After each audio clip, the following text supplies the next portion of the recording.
क्या करूं, मैं इतनी सुंदर हूं तो। श्रीवास्तव मौसी का जब बेटा हुआ था, उन्होंने तभी ठान लिया था कि अपने बेटे के लिए सबसे सुंदर लड़की का हाथ मांग कर लाएंगी।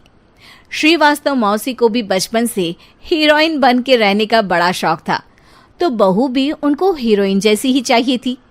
एक दिन उन्होंने मिस गाजियाबाद डिम्पल से उसकी शादी करवा दी।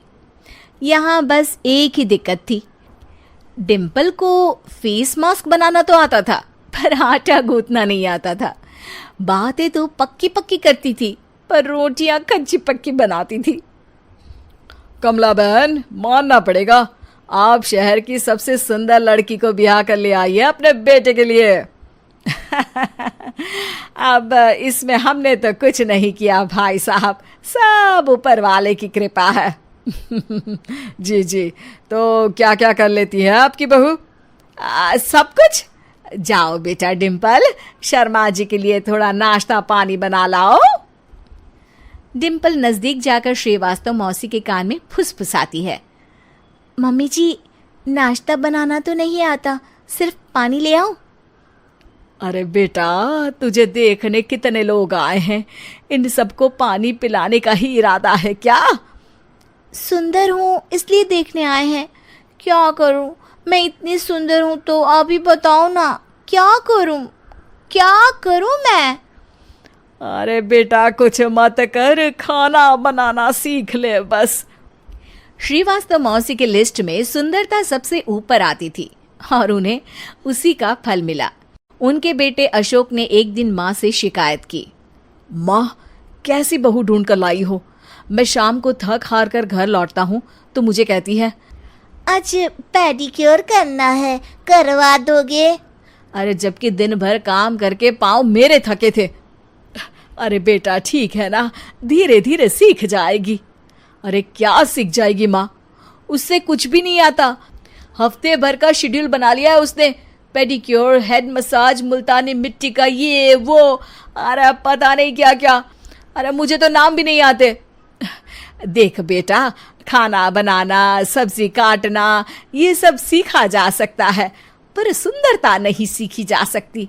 इतनी सुंदर बहू मिली है, फिर भी तू खुश नहीं है, कैसा बेटा है तू? श्रीवास्तव मौसी का मानना था कि समय रहते बहू सब सीख जाएगी, पर मिस गाजियाबाद से शादी कराने के बाद घर का जो नाम हुआ है वो जरूरी है। अरे सबकी बहू खाना बना लेती है, हमारे घर में तो काम वाली दीदी भी है, पर हमारे घर में जितनी सुती रहती। फिर एक दिन वो हो गया जो नहीं होना चाहिए था, डिम्पल को पिंपल हो गया। डिम्पल घर में छुपी बैठी थी, पर ऐसी खबर छिपती कहाँ है। शर्मा जी घर में अपने बेटी की शादी का न्योता देने आए तो उन्होंने पूछ लिया, अरे आज आपकी बहू नहीं दिख रही? हाँ, वो ना थोड़ा काम में बिजी है, आती ही होगी।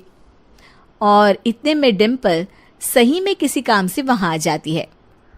बस शर्मा जी की नजर पड़ जाती है डिम्पल के पिंपल पर, जो उन्हें चांद पे दाग जैसा लगता है। पूरे शहर में बात फैल जाती है कि डिम्पल को पिंपल हो गया है। ये दिक्कत काफी गंभीर थी और श्रीवास्तव मौसी को पता था कि अगर ऐसा चलता रहा तो उन्होंने जो हासिल किया था सब मिट्टी में मिल जाएगा। उन्होंने फट से डिम्पल को अपने कमरे में बुलाया। अरे बेटा, शर्मा जी के बेटे की शादी 1 हफ्ते में ही है, हमें उससे पहले ही तुझे वापस सुंदर बनाना पड़ेगा। तू बता, तुझे मेकअप के लिए क्या क्या चाहिए? डिम्पल की दी गई लिस्ट का सामान श्रीवास्तव मौसी शाम को ही ले आती है और उसके बाद ही हो जाते हैं शर्मा जी के बेटे की शादी के लिए। शादी के दिन डिम्पल बहुत सुंदर लग रही थी।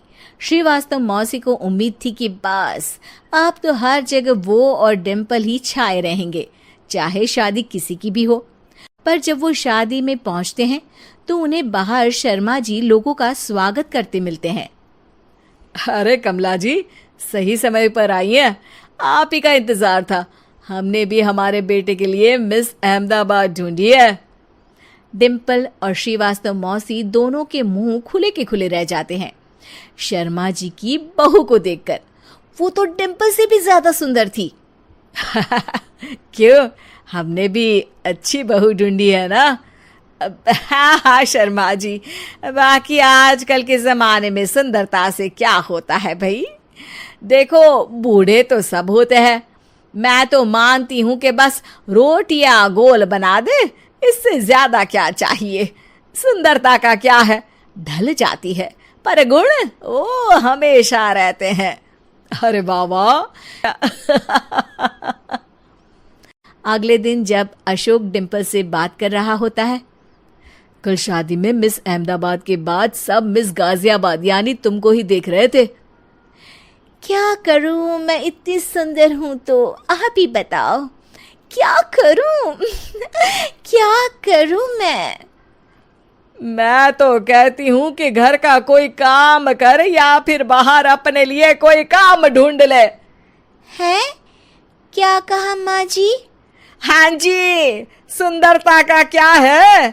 कल तूने मिस अहमदाबाद से मात खाई, आगे कोई मिस हैदराबाद आ जाएगी या मिस फैजादाबाद आ जाएगी, इसलिए काम पर ध्यान दो। हाँ। और कुछ महीनों बाद, अरे बहू, काम करने के बाद तू सुंदर नहीं अति सुंदर हो गई है।